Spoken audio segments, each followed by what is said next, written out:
Okay, great. And last but not least, Senator Hansen Clarke. Hansen Clarke worked as Chief of Staff to Representative John Conyers, one of the giants of the Congress, as well as in Wayne County. He was first elected in 1990 to the Michigan State House of Representatives, and he's run in many races since then, challenging in the mayoral election in 2005, but was reelected to the Senate in 2006. So Hansen's also been at this a long time, and really, if you look at his bio, interacted and been part of some of the most important pieces of legislation and interacted with the who's who of Michigan politics. And finally, the joke about art history was well taken. So he was a painting major and BA in Fine Arts at the #1 university in the United States, our alma mater, Cornell University. So that's another reason to cheer on for Hansen. So take it away. Thanks a lot. Thanks. Well, I'm Hansen Clarke, and I'm from the city of Detroit. I'm born and raised in Detroit. Can everybody hear me with this? Okay.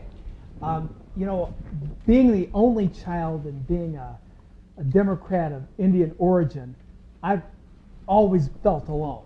I've always been the only guy in politics. And while all of you know Kumar, I know you don't know me because for many years I didn't really know myself. So if you don't mind, I'm just going to just share with you just a little bit about my background. My dad, who is deceased, he died many years ago, was born in India in 1910. Okay, so I had an older dad. And so you can understand what kind of values I was brought up with. Now, again, he passed away when I was 8, and I think he knew that his health was failing. So here's what he did. It was something very unusual. He became the first stay-at-home dad. He made sure that every day that I was around, that he would be there for me. So every day, from the day I was born until my 8th birthday, my dad was with me. He'd even take me out of class so I could hang out with him. So I have this clear, indelible image of him, all of his friends. Those are the guys I used to hang out with. Those are my values. But then on the other hand, where I grew up is not diverse. It's all African American. As a matter of fact, the district that I represent is where I was born and raised. If you're from Washington, D.C., it's similar to Anacostia. It's predominantly African American, and it's a lower income, working class, not professional, very few college graduates. That is how I grew up. That was my socialization, and that was the district that I ended up being elected as state representative. I got elected the same year that Kumar did. But then I got defeated in 1992. And here's what happened. My mom, she's the Clarke, I took her name legally, is Afro-Caribbean and Native American. She's been long deceased too. And under the old rule of slavery, if you have one drop of African blood, the slave masters say, well, that person is a black person, all right? So many people considered me a black man. All right, and I'm also proud of who my mother is and her heritage as well as my dad. Well, anyway, my opponent, who was another legislator, we were thrown in together because of reapportionment. I chose to run against this guy as opposed to another strong labor-backed incumbent. My opponent said, Hansen Clarke says he's a black man, but have you ever seen a black man look like him before? It was subtle, but it was enough to raise doubt in the minds of the voters. Am I really a legitimate person to represent them in their district? And I lost that election. And I was out for years. I ran again, and I had elections stolen from me. Now I'm going to fast forward it to 2006. Now I'm in a similar race. I have another incumbent legislator who's challenging me, but I'm the incumbent senator. But I'm a little worried because I became the senator by defeating the incumbent senator. And this guy was so able that he got his own dad elected to the adjacent legislative district, and they both have the same name. One is senior, one is junior.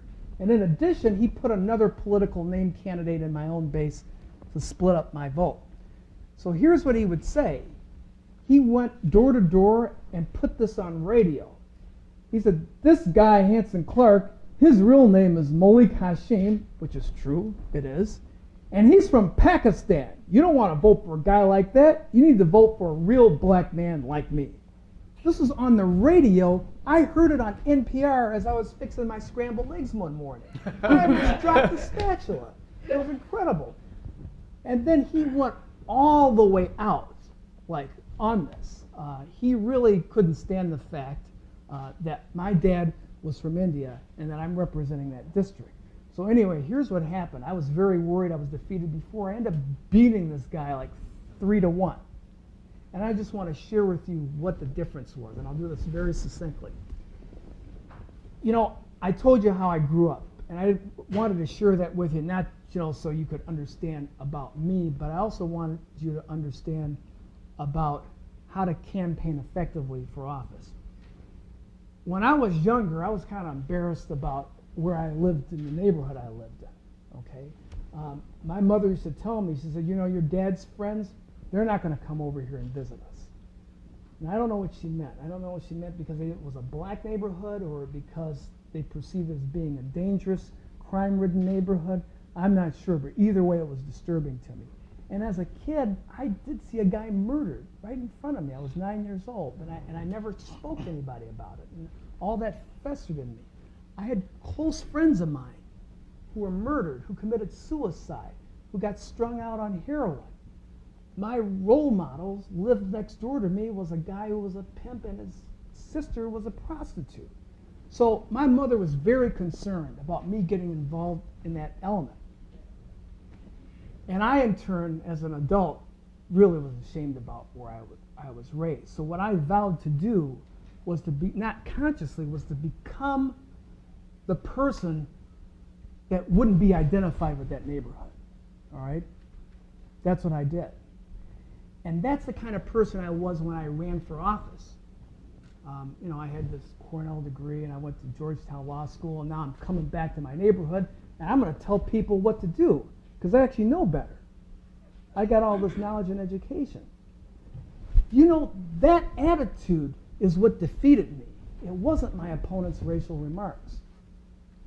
In 2006, the reason why I won is because of this one thing that happened in 2005.